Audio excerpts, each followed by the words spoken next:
आपने सबसे पहले घबराना नहीं है।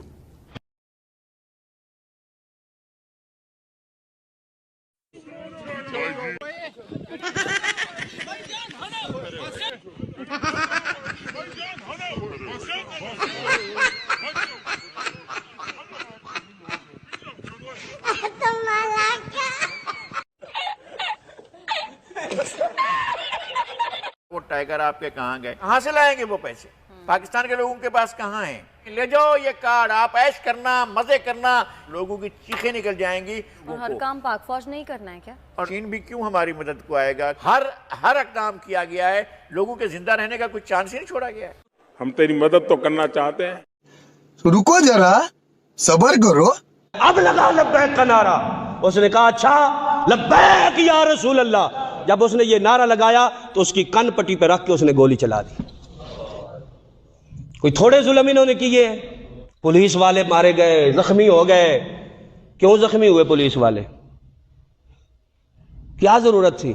जब तुम आग बरसाओगे, जब तुम गोलियां चलाओगे, जब तुम तेजाब वाला पानी फेंकोगे, तो ये उस तरफ से तुम पर फूल फेंकेंगे? नहीं। तुम गोली चलाओ तो जुर्म नहीं, ये पत्थर फेंक दे तो जुर्म हो गया। तुम गाड़ियां जलाओ तो तुम पाक, ये हुजूर के गुलाम सिर्फ वहां जाएं तो दहशतगर्द हो गए। हिपोक्रेसी की भी सीमा होती है। ये कौन सा मयार है तुम्हारा? ये कौन सा तरीका है तुम्हारा? लाठी भी तुम चलाओ, गोलियां भी तुम चलाओ, आंसू गैस की शैलिंग तुम करो, तेजाब वाला पानी तुम फेंको, सीधे ब्रेस्ट तुम निकालो। हमारी आंखों के सामने हमारे बच्चे शहीद हो जाएं, आंखों के सामने हमारे बच्चे शहीद हो जाएं जिन्होंने रोजा रखा हुआ हो। हाय हाय।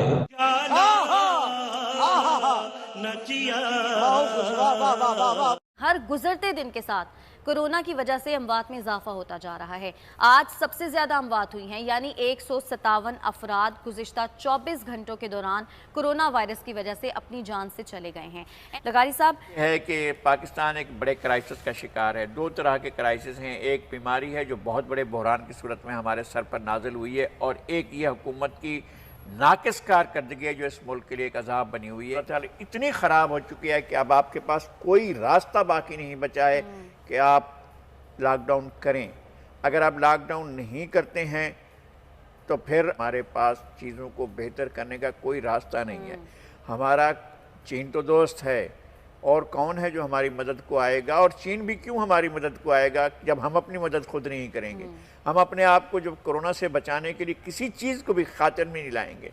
यानी हमारे लोगों को क्या हो गया है भाई? आप बाज़ारों में जाकर देखें कि क्या सूरत हाल बनी हुई है। लोगों को लगता ही नहीं है कि इस मुल्क के अंदर कोरोना जैसी वबा इतनी तेज़ी से फैल रही है।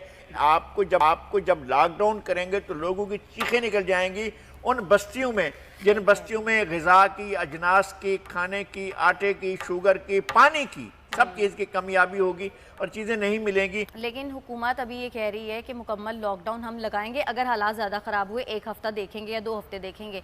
लेकिन हुकूमत ने उससे पहले जो एक फ़ैसला किया है कि पाक फ़ौज की जिम्मेदारी लगा दी है कि वो अवाम से SOPs पर अमल दरामद कराएं। ये बात समझ में नहीं आती है कि ऐसी चीज़ें कि हम क्या, फिर हम यानी सोसाइटी क्या करेगी? सोसाइटी जाकर सवाल मुसल्लह अफ़वाज के सिपाहियों से, भाई वो उनका ये, या आपने उनको इस बात की ट्रेनिंग दे रखी है? आपने 10 लाख माय गॉड 10 लाख रज़ाकार भर्ती किए थे, उनको टाइगर बनाया था, टाइगर की तरह उनको देखा जा रहा था। वो टाइगर आपके कहाँ गए?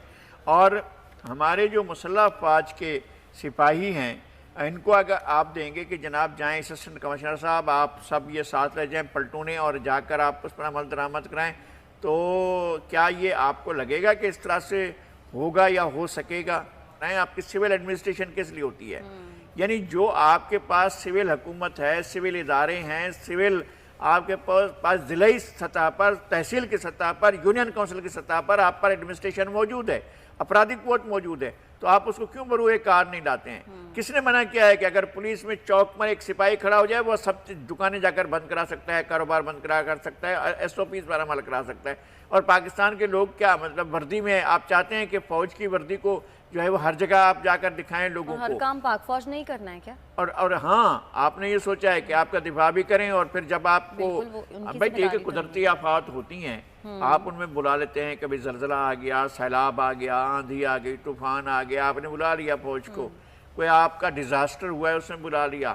اب آپ بیماری کو کنٹرول کرنے کے لیے کیا مطلب ہے, ان کو نہیں لگے گی کیا جو ہمارے جوان ہیں, کیا ان کو کرونا کا وائرس نہیں لگ سکتا ہے؟ کیا ہمیں ان کی نہیں دیکھنا چاہیے کہ ان کی آپ پرواہ نہیں کریں گے کہ آپ جائیں جی جائیں, آپ جا کر اس سارے کے سارے جو بیماری کے طوفان میں آپ جا کر گر جائیں؟ یہ کوئی طریقہ نہیں ہے.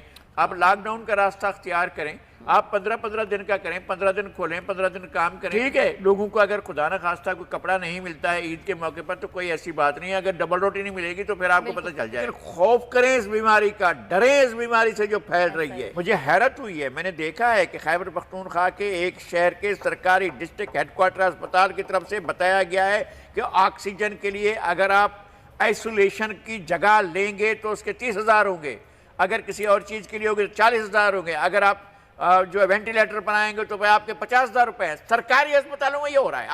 آپ نے کہا تھا کہ ہم کارڈ دے رہے ہیں, لے جاؤ یہ کارڈ, آپ عیش کرنا, مزے کرنا, یہ کارڈ آپ کو بیمار نہیں ہونے دیں گے, آپ بیمار ہوں گے, آپ کے لاکھوں کے خرچے ہوں گے. کہاں گئے وہ آپ کے کارڈ؟ خیبر پختونخوا میں جو ہے آپ ایک کمرے کا آئسولیشن جو ہے وہ 30,000 روپے میں آکسیجن کے ساتھ دے رہے ہیں.